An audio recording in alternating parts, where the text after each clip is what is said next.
Hey baseball fans, Matt Nadel here with Baseball with Matt. I am here with Rangers announcer Eric Nadel. He recently just won the 2014 Ford Frick Award. Eric, how are you doing today? I'm doing great. How are you, Matt?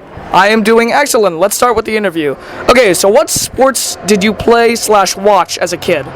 Well, I started out playing mostly stickball at PS 193 in Brooklyn, but I played a lot of baseball. I actually entered the North Highway Little League a year before I was allowed to. My dad actually lied on the application form about my birth date, but I played a lot of baseball, a lot of softball, and of course we played touch football in the fall, we played basketball in the winter, but baseball was always my sport to play. Yeah, makes a lot of sense considering you're a baseball broadcaster. Second question, how did you get into broadcasting?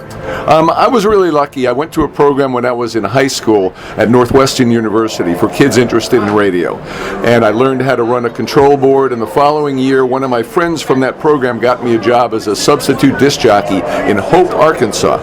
Then when I went to college at Brown University, I picked the college because they had a really good radio station. And I learned there from the upperclassmen how to do play-by-play. And I did play-by-play of hockey and football. And when I got out of Brown, I got a job as a minor league hockey announcer. That's how I got started professionally doing sports broadcast.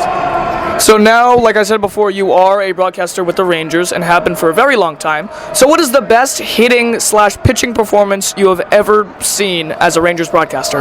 Well, I've seen Nolan Ryan through 2 no-hitters, both of which were extremely dominant. The second of which was his final no-hitter, the seventh. It seemed there was no chance at all anybody was going to get a hit. And I've seen Kenny Rogers throw a perfect game. I've seen Mike Witt for the Angels throw a perfect game against the Rangers. I've seen Mark Burley throw a no-hitter. But nothing compared to Nolan Ryan the night of that 7th no-hitter against Toronto. I said in the 3rd inning, he's got no-hit stuff, and he went on and pitched the no-hitter, but there were a lot of nights when he had no-hit stuff. That night, however, everything went right. How about the best hitting performance you've ever seen?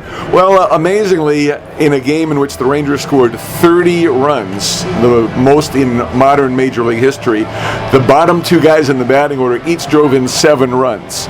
Jared Saltalamacchia, who was a rookie then, and Ramon Vasquez, who was basically a utility man, they each drove in 7 runs. But, we saw one just earlier this year with Lonnie Chisenhall of the Cleveland Indians, said 3 home run game. I think he drove in 9, and that was pretty amazing, too. Yeah, those hitting performances sound very legendary. So now, who is your favorite non-Ranger player of all time? Sandy Koufax. Growing up in Brooklyn, he was the local kid. He was playing for the Brooklyn Dodgers when I started following baseball. Then the Dodgers moved, but I was still in love with them, and I used to run to the candy store at noon every day when he pitched so I could see the box score from the late night game. There wasn't a way of getting it like you do now on the internet. You had to wait for the afternoon paper because the New York Times would say Pittsburgh at Los Angeles, in parentheses, N. You didn't get a score, you didn't get a box score. You might have heard the score on the radio, but you had no idea what Koufax had done until you got that box score in the afternoon paper. Sounds like a hard way to get box scores. Okay, 5th question. Any rules that should be changed, in your opinion, in Major League Baseball? Well, certain things that I'd like to see enforced are various rules that would speed up the game. The umpires I'd really like to see force the players to stay in the batter's box, enforce the rules about pitchers taking too much time in between pitches. The length of the games has gotten ludicrous, and I've never really complained about it before, but we're averaging over 3 hours per game.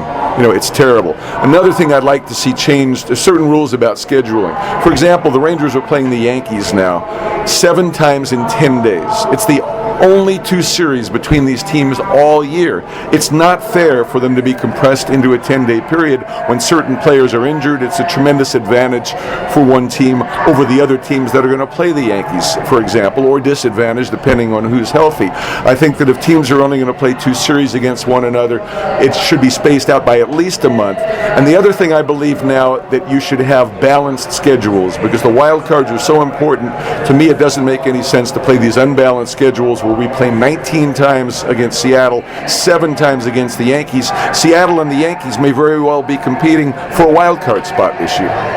Those are very interesting rule changes, and I could not agree more. Last question. What are your thoughts about winning the Ford Frick Award? Well, I'm basically blown away, Matt. It's still just incredible to me that, I'm being put in a grouping with Vin Scully and my heroes as a kid, Mel Allen and Red Barber.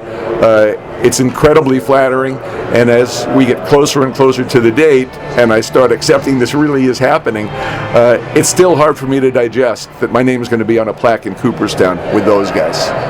All right, Eric, thank you so much for answering the questions. I hope you have a good day. Baseball fans, I hope you enjoyed this interview, and check back soon for more on All the Buzz on What Was.